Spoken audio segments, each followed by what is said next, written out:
자, 지난주에 홈런 하나 치셨습니다. 지난주가 기억나시는지 모르겠는데 워낙 요새 사건이 많이 나가지고 지난주가 비아그라 사건의 원년이 되는 그 당일날이었어요. 그때 이분이 나오셔가지고 비아그라하고 상극인 과일 주스, 자몽 주스를 말씀하시는 바람에 빵 터졌습니다. 과학하고 앉아있네 과학 팟캐스트 1위 원종호 씨 나오셨습니다. 안녕하십니까? 안녕하세요. 네, 최근 계속해서 저희가 이제 전국에 등장하는 현상들을 과학으로 풀어보는 시간을 가졌는데 오늘은 뭡니까? 네, 사실 어제 대통령 담화 관련해서 뭔가 이야기를 하고 싶었어요. 네. 근데 도저히 과학하고 연결시킬 건덕지가 없더라고요. 교묘한 정치 공학은 보이는데 제가 좀 기초 과학에 가깝고 공학에 약합니다. 심령공학으로 풀어야 되는 문제인 것 같더라고요. 네. 그래서 좀 촛불 이야기를 준비해봤어요. 촛불이요? 네, 일단 얼마 전에 그 JTBC에 소개돼서 화제가 된 촛불 집회 인원 계산법. 있었잖아요. 예. 이제 한 공학도가 하도 논란이 많으니까 아예 이 촛불을 과학적인 분석을 통해서 측정해 보겠다면서 굉장히 근거 있는. 그렇죠. 네. 이분이 이제 서울시립대 물리학과의 박인규 교수님이고. 학생이 아니라 교수님이었어요? 교수님입니다. 교수님 요즘 할 일이 없나 보네. 예, 직접 코딩도 하시고 그러셨어요, 이거 하느라고. 교수님인지 몰랐습니다. 네, 그리고 성균관, 저 박인규 교수님이요. 네. 서울시립대 물리학과. 박인규 교수님. 그리고 성균관대 신소재공학부의 원병묵 교수님도 같이 또 다른 작업을 이어서 하셨고요. 다들 교수님이세요. 네. 그분은 두 번째 교수님 무슨 일을 하셨습니까? 그러니까는 처음 박인규 교수님은 이제 촛불의 수를 세면서 어떻게 셀 것인가 그걸 이제 계산을 했고 그렇죠. 사진을 판독을 해서 단위 크기로 자른 다음에 그렇죠. 그 안에 들어간 발광체의 숫자를 세면서 뭐 전체 도로의 면적을 세고 이러면서 이제 쭉 따져서 이게 뭐 100 몇십만 넘는구만 이렇게 나온 거죠. 그런 식으로 나온 거고요. 원병묵 교수님이 이제 유동 인구, 그 이동 속도, 유동 속도 이런 걸 계산해가지고 한순간이 아니고 전체적으로 얼마나 있었음을 추산해내고 뭐 이런 식의 작업, 물리학 작업이에요 이게 다. 그렇죠. 이걸 해서 화제가 됐는데. 그래서 그분은 결론이 어떻게 났나요? 그분도 주최 측이 훨씬 더 사실에 가깝다. 사실에 가깝다. 네. 그렇죠. 경찰 수사하고 주최 측이 뭐 거의 10배 가까이 되니까요. 그러니까요. 네. 근데 이제 이런 물리학자들이 본인의 전공을 살려가지고 숫자 세고 있는 거죠. 네. 어쨌든 과학의 합리성과 힘을 알리는 기회가 된 것 같아서 전 자랑스러운데 더 강조하고 싶은 거는 이 두 분을 제가 개인적으로 알고 그렇군요. 박인규 교수님과는 어제도 저녁을 같이 먹었으며 원병묵 교수님은 종씨다. 이런 점을 더욱 강조하고 싶고요. 이게 뭐하고 관련된 과학이죠 이게? 그러니까는 일종의 통계물리 계통이죠. 아니 본인이 관계가 있다는 거. 저는 이분들하고 그냥 아는 사이라는. 생명과학입니까? 뭐 어쨌든. 네. 어쨌든. 촛불은 뭡니까 오늘은? 네. 오늘은 이제 이 이야기를 하려는 게 아니고 우리 새누리당 김진태 의원께서 바람이 불면 촛불은 꺼진다를 마련하셨잖아요. 그렇죠. 그래서 과연 100만의 촛불을 끄기 위해서는 어떤 바람이 어떻게 불어야 되나.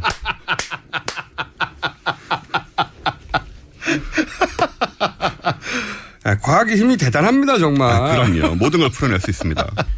촛불이 140만 명이었는데 추산으로는 이 추산은 또 이통사에서 나왔어요. 네네 그렇죠. 그날 하도 말들이 많으니까 이제 자신의 분야에서 숫자를 추정해서 알려주는 거죠. 그때 통화 수나 이런 거 보면 140만인데 뭐 이렇게 진짜 많이 나온 거예요. 근데 어쨌든 이번에는 이제 100만 개의 촛불이 실제로 켜졌을 경우에 어느 정도의 바람이 필요한가? 혹은 어떤 다른 방법이 또 가능한가? 이거를 저희가 김진태 의원께 알려드리기 위해서. 김진태 의원을 위한 과학 강좌입니다. 네. 그래서 어제 제가 한국물리학회 소속 교수님들을 직접 만났습니다. 만나서 자문을 구했고요. 자문을 구했어요. 일단 과학 상식을 위해서 촛불이 타는 원리부터 설명을 드릴게요. 초의 원료인 파라핀이잖아요. 파라핀, 이게 이제 일단 열에 녹아서 액체가 돼서 심지를 타고 올라갑니다. 그렇겠죠. 그리고 이게 다시 기화가 돼요. 그러면서 그 가스가 타는 겁니다. 가스. 그래서 바람을 불어서 이걸 끈다는 말은 그 가스를 바람으로 휙 날려보내는 거예요. 주변에 불 주변에 있던 그 점화시킨 가스 계속 타게 하는 가스를 날려버려서 불을 끄는 겁니다. 잠깐만요. 제가 7885 문자 보내신 분이 웃음소리가 싼티가 납니다. 기분 나쁘네요. 잘 아시면서 뭐. 제가 근본이 없습니다. 네, 계속해 주세요. 네. 그래서 어제 여러 물리학자분들과 논의한 결과 100만 개의 촛불을 끄기 위한 바람의 양은 대단히 계산하기 어렵다는 점을 알게 됐습니다. 계산하기 어렵다. 왜냐? 일단 뭐 엄청난 바람이 필요한 건 분명하죠. 네. 근데 계산을 하기 위해서는 일단 그 바람이 청와대에서 불어오느냐 네. 아니면 여의도 새누리당에서 불어오느냐 네. 혹은 춘천의 김진태 의원 사무실에서 불어오느냐에 따라서 거리와 장애물의 유무 차이가 아주 큽니다. 이 변수가. 네, 그런데 그런 다음에는 100만 명이 모인 사람의 벽이 이 바람을 막고 속도와 방향을 변화시키죠. 그렇겠죠. 이걸 넘어선 또 어떤 문제가 있냐면 초를 보통 컵으로 둘러싸고 있지 않습니까? 컵으로 그렇죠. 이 컵 안으로 바람이 들어가서 이걸 꺼야 되는데 컵의 곡선 구조 때문에 바람의 흐름에 변화가 생깁니다. 속도와. 컵도 다 모양이 다르고 또 불꽃과 컵의 높이 관계가 달라요. 어떤 컵은 좀 높고 어떤 컵은 낮잖아요. 물리학자들끼리 모여가지고 진지하게 얘기했다는 거죠. 예, 어제 얘기했어요. 계산하면서. 네, 여러분은. 계산이 어려운데 막 그러면서. 네, 계산이 안 됩니다. 이게 굉장히 복잡계의 영역이 돼가지고요. 그냥 그 자리에 앉아서 할 수 있는 게 아니었어요. 그래서 했더니 그래도 결론을 봐야 되는 게. 그렇죠. 네. 그래서 100만 개의 촛불을 바람보다 더 효과적으로 끄기 위한 방법을 찾아보자. 바람으로는 사실상 불가능하다. 불가능하다. 계산이 안 되니까 네. 이제 시도를 할 수가 없는 거죠. 네. 효과도 얻을 수 없고. 그래서 다른 무슨 방법이 난제네요. 네. 난제죠. 물리학계에 난제가 등장했네요. 네. 10대 난제 중에 하나. 그런데 어떻게 방법을 다시. 가장 우리가 쉽게 생각할 수 있는 게 뭐냐면 보통 불나면 바람을 불지 않고 담요를 덮습니다. 담요를. 예. 그죠? 공기를 막아버리는 그렇죠. 공기를 차단하는 거죠. 네. 그런 식으로 이제 광화문 광장 전체를 네. 사람들 다 위로 네. 거대한 천으로 빈틈없이 완전히 덮는 거죠. 사람이 질식하잖아요. 담요가. 그건 중요한 게 아닙니다. 촛불을 끄는 게 지금 물리학에서는 다른 요소들은 일단 제외하고요. 네. 촛불을 끄는 게 우리의 과제이기 때문에. 인명은 제쳐두고 촛불부터 일단 끄기 위해서 담요를 덮는다. 그러면 이제 내부에 산소가 고갈되면서 네. 한편으로는 사람이 숨으로 이산화탄소를 내뿜지 않습니까? 네. 이게 소화기 효과를 갖게 되죠. 그렇군요. 소화기가 물이 아니고 이산화탄소 거품이 나오는 거거든요. 네. 그래서 촛불을 끌 수 있게 됩니다. 전체 담요를 덮었을 때 사람 입에서 나오는 이산화탄소로 인해서 네. 촛불이 꺼지게 된다. 산소는 마시고 이산화탄소는 내뿜기 때문에 네. 굉장히 빠른 속도로 산소가 고갈되고 촛불이 끄고 많은 인명피해가 나게 되죠. 많은 인명피해가 나게 된다. 그게 얼마나 촛불이 얼마나 담요가 필요합니까? 일단 광화문 광장이 뭐 한 10만 제곱미터 된다면서요. 그래요? 네. 그 정도 그거보다 이상 필요합니다. 이렇게 공기가 안 들어오게 옆을 다 덮어야 되니까. 그렇죠. 기술적인 어려움이 분명히 있습니다. 기술적인 어려움이. 근데 이거는 이제 과학자들이 논할 문제가 아니고 촛불을 끌려는 쪽에서 네. 공학적인 접근을 하셔야 될 것 같고요. 마련해 주세요. 김진태 의원님, 일단 담요를 10만 제곱미터 상당의 담요를 준비하셔야 될 것 같습니다. 근데 여기 문제가 있습니다. 뭐가 있습니까? LED 초는 이렇게 끌 수 없다는 거죠. 그러니까요. 요즘 예. LED 초가 등장해서. 네, 이게 불가능하죠. 네. 네. 이 문제까지 해결하려면 어떻게 해야 되냐 얘기를 같이 했더니 천으로는 당연히 안 되고 우리 정부의 영원한 친구인 물대포가 답입니다. 물대포가 답이다. 물로 촛불도 끄고 전기제품 물이라면 고장나잖아요. 그렇죠. 네. 네. 건전지가 그렇죠. 날아가겠죠. 그래서 네. 동시에 이제 둘을 다 끌 수 있는 그래서 제가 이 물대포가 어느 정도 필요한지 계산해달라고 또 그랬는데. 물대포가 몇 대가 필요한지 10만 명 전부 다 100만 명, 끌려면 100만 명을 끌려면. 예. 근데 귀찮아서 안 해주시죠. 그다음부터는 근데 한 분이 이렇게 얘기해 주셨어요. 그분들 전공이 어떻게 됩니까? 물리학자하고 또. 뭐 입자물리학, 뭐 통계물리학, 뭐 온갖 물리학자분들 다 모시셨어요.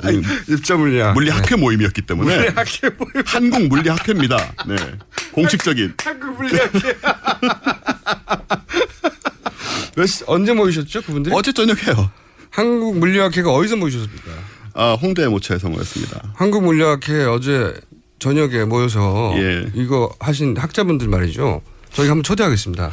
네. 참고로 모두 모이신 건 아니고 대중화협회 쪽 분들이 모이셨는데. 한국물리학회에서. 그래서 이 물대포 계산은 안 해주시고 대충 말씀을 하시기를 댐을 무너뜨려야 될 정도가 될 것이다. 댐을 무너뜨려야 된다. 물대포가 아니라. 네. 추산을 해주시더라고요. 댐을 무너뜨려. 그래서 이거 이제 굉장히 진지하게 했죠, 이분들. 웃긴 했지만 진지했습니다. 웃기겠죠. 소재는 웃기지만 이제 과학적 접근은 진지하게 한 거고. 네. 그래서 학계의 공식적인 답이 일단 나온 거고요. 댐을 무너뜨릴 댐이 없잖아요, 주변에. 그래서 김진태 의원께 제가 말씀을 드리고 싶어요. 불가능하다. 일단 광화문 근처에 댐을 쌓고 물을 모으는 것부터 시작을 해야 됩니다. 시간이 좀 걸리긴 하겠지만 역시 공학적인 문제, 기술적인 문제는 저희가 할 얘기가 아니고요. 네. 다행인 점은 물을 다스리는 부분에 있어서는 이명박 전 대통령께서 전문성을 갖고 계시기 때문에 그쪽에 자문을 구하면 어떻게 답이 나오지 않을까. 그런 생각입니다. 요즘 웃을 일이 없는데 물리학자들이 이게 이제 그 장난으로 누군가가 끄적끄적 한 게 아니라 정말로 과학자들이 모여가지고 진지하게 해법을 찾았다는 게 이렇게 해도 지금 정치보다는 안 웃겨요. 대통령이 전화해가지고 그 회사 담당자 보직을 바꾸라고 하는 것보다는 안 웃겨요. 저희 과학계 좀 더 분발하겠습니다. 네. 네. 과학계가 아직 갈 길이 멉니다. 이 정도 가지고 안 될 것 같아요. 어쨌든 김진태 의원에게 한국 물리학회 이름으로 네. 내용을 정리해서 논문 전달해 주세요. 네, 알겠습니다. 그분이 관심이 많으신 것 같으니까. 네. 자, 재밌었습니다. 지금까지 과학 같은 소리 하네 원정우 씨였습니다. 그리고 한국 물리학회 학자 여러분도 수고하셨고요. 네.